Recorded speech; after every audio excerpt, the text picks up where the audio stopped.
तो अब तक हमने देखा कि ओकारून ने इविल आई को फाइट के लिए चैलेंज कर दिया और दोनों की जोरदार लड़ाई शुरू हो गई।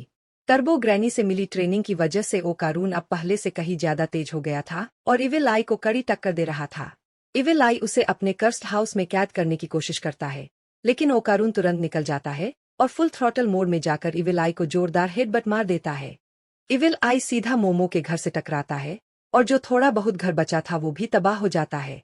उधर ओकारून नॉर्मल फॉर्म में आ चुका था।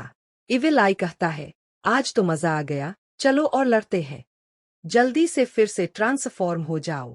आयरा बोलती है, अरे ओकारून तो पहले ही फुल थ्रॉटल जा चुका है, अब वो ट्रांसफॉर्म नहीं हो सकता। लेकिन ओकारून सबको पीछे रहने को कहता है और वापस लड़ने के लिए तैयार हो जाता है। मोमो अपनी दादी से कहती है, हमें इन्हें रोकना होगा। सेइको बोलती है, अगर ऐसा किया तो हमें इविल आई का भूत भगाना पड़ेगा। टर्बो ग्रैनी ओकारून से पूछती है, अब तुम क्या करोगे?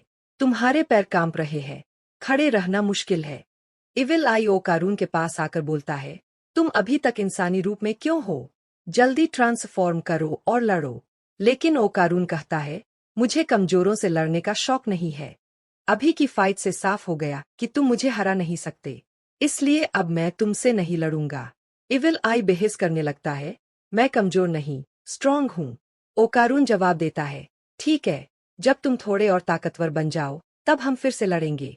लेकिन एक शर्त है, तुम सिर्फ मुझसे ही लड़ोगे, बाकी किसी पर अटैक नहीं करोगे।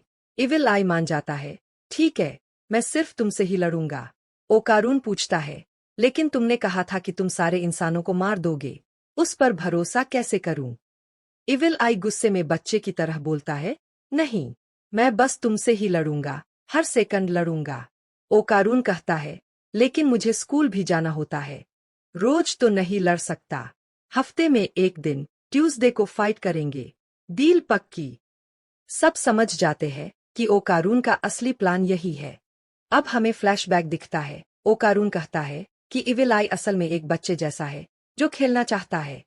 बस उसे लगता है कि लड़ाई करना और खेलना एक ही चीज है। उसे बस एक साथी चाहिए खेलने के लिए और वो साथी ओकारून बनेगा। लेकिन पहले उसे पिटाई करके सबक सिखाना पड़ेगा ताकि वो दूसरों पर अटैक ना करे। हो सकता है आगे चलकर वो दोस्त भी बन जाए। कहानी वापस प्रेजेंट में आती है। ओकारून कहता है, तो हफ्ते में एक बार ट्यूसडे को फाइट होगी और किसी पर अटैक मत करना। तभी इविल आई अपनी चड्डी उतार कर कहता है, ये चड्डी तुम्हारी शर्तें नहीं मानती, ये सारे इंसानों को मारना चाहती है। जब तक मैं तुम्हें मार नहीं देता ये तुम्हारे पास रहेगी। ओकारून उसकी चड्डी ले लेता है और डील पक्की हो जाती है। तभी जीजी भी वापस नॉर्मल हो जाता है। ओकारून उसे समझाता है, देखो, इस बार तुमने किसी को चोट नहीं पहुंचाई और अब कभी नहीं पहुंचाओगे। अब तुम नॉर्मल लाइफ जी सकते हो। जीजी खुश हो जाता है, लेकिन फिर नोटिस करता है कि सब उससे नजरें चुरा रहे हैं। तभी उसे एहसास होता है कि वो नंगा खड़ा है। अगले दिन मांजीरो अपने गांव लौटने लगता है। वो इविल आई की चड्डी भी साथ ले जाता है और कहता है, इसे शाइन के पास सुरक्षित रखूंगा, अब ये एक कर्स्ड आइटम है। मोमो कहती है, हम तुम्हारे गांव घूमने जरूर आएंगे, इस बार असली का शूचिनो दिखाना। मांजीरो हंसते हुए बोलता है, उसका तो पता नहीं, लेकिन मैं एक जबरदस्त बूटबर जरूर बनूंगा। और फिर वो चला जाता है। फिर जीजी के पेरेंट्स आते हैं और उसे अपने साथ ले जाते हैं।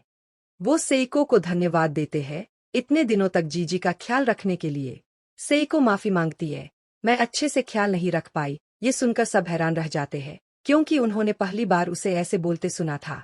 सेइको जीजी से कहती है, ट्रेनिंग जारी रखना, इविल आई अभी भी तेरे अंदर है। कुछ भी गड़बड़ हो तो तुरंत हमारे पास आ जाना। और जीजी अपने पेरेंट्स के साथ चला जाता है। इसके बाद आयरा और ओकारून भी अपने घर निकलते हैं। मोमो उनका शुक्रिया करती है। ओकारून कहता है, ठीक है, फिर कल मिलते हैं। मोमो शरारत से पूछती है, बस और कुछ नहीं बोलोगे? ओकारून शर्मा जाता है। तभी आयरा आकर मोमो से लड़ने लगती है, तू ओकारून के साथ क्या कर रही है? और ओकारून उसे खींच कर ले जाता है। मोमो सोचती है, चलो अब टेंशन खत्म, लेकिन तभी याद आता है कि उनके पास तो रहने को घर ही नहीं बचा। सेइको बोलती है, चलो किसी बात हाउस चलते हैं, मजे करेंगे। ये सुनकर मोमो और टर्बो ग्रैनी दोनों खुश हो जाते हैं और फिर सब बात हाउस जाकर हॉट स्प्रिंग्स का मजा लेते हैं, मसाज करवाते हैं और पूरा दिन आराम से बिताते हैं। वापस लौटते वक्त मोमो पूछती है, अब हमारे घर का क्या करेंगे?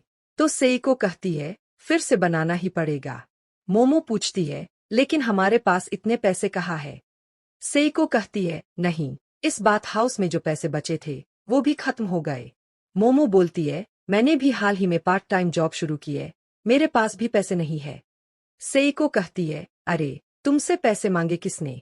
मोमो कहती है, पर इतने लोग हमारे घर पर रुकते थे, आप उनसे किराया ले सकती थीं। आपको सब कुछ अकेले झेलने की जरूरत नहीं है। इस पर सेइको मुस्कुराकर कहती है, अपनी दादी को हल्के में मत लो। खैर, ये दोनों घर पहुंचती है तो अचानक इन्हें माइनक्राफ्ट जैसे दिखने वाला एलियन नजर आता है, जिसे दोनों मिलकर लात मार देती है। तभी पीछे से ओकारून, आयरा मेंटिस और उसका बेटा चिकुतीता आ जाते हैं।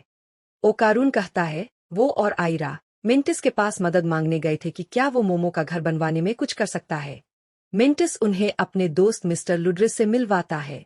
मोमो तुरंत माफी मांग लेती है कि उसने उसे लात मारी थी।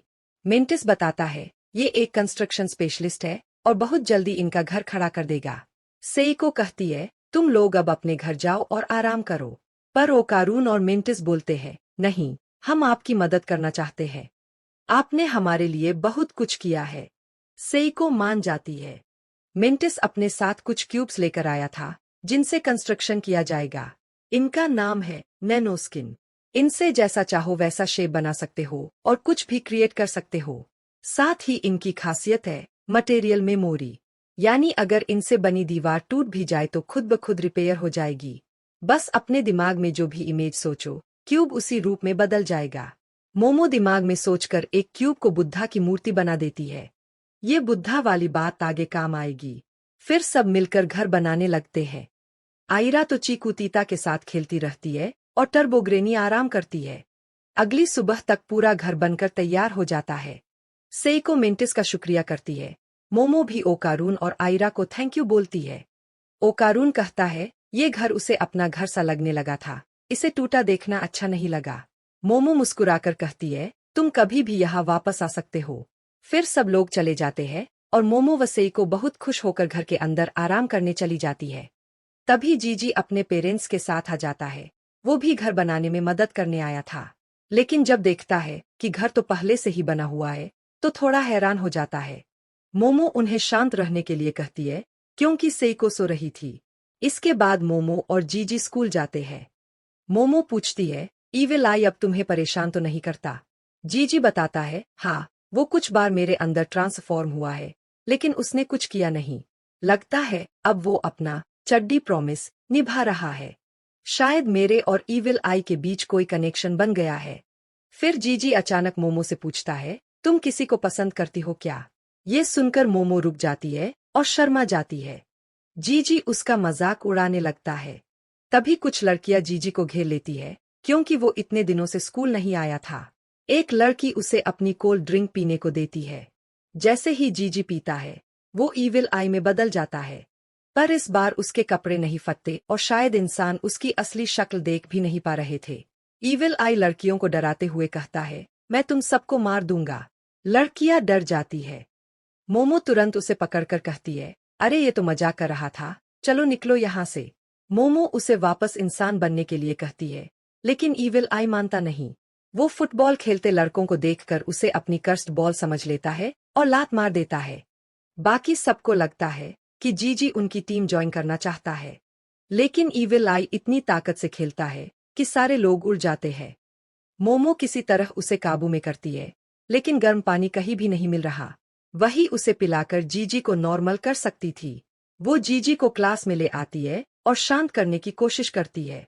ईविल आई देखता है कि बाकी सब लोग नोटबुक में कुछ लिख रहे हैं, तो वो भी अपनी कॉपी में बस लाइंस बना देता है। लंच टाइम में भी मोमो को कोई गर्म खाना नहीं मिलता, तो वो जीजी को नूडल्स खाना सिखाती है। इसी बीच मीको और मोको से मोमो को पता चलता है कि पास के अपार्टमेंट कॉम्प्लेक्स में भूतिया घटनाएं हो रही है। लोगों ने उड़ती हुई गोल्डन बॉल देखी है। वो फोटो भी दिखाती है। मोमो तुरंत समझ जाती है, ये जरूर ओकारून की बॉल है। याद दिला दूं, ओकारून की दूसरी बॉल अभी भी गायब है। उधर ओकारून की क्लास में एक मोटा लड़का उसके पास आता है, जो हूबहू उबला हुआ ओकारून लगता है। और एपिसोड यही खत्म हो जाता है।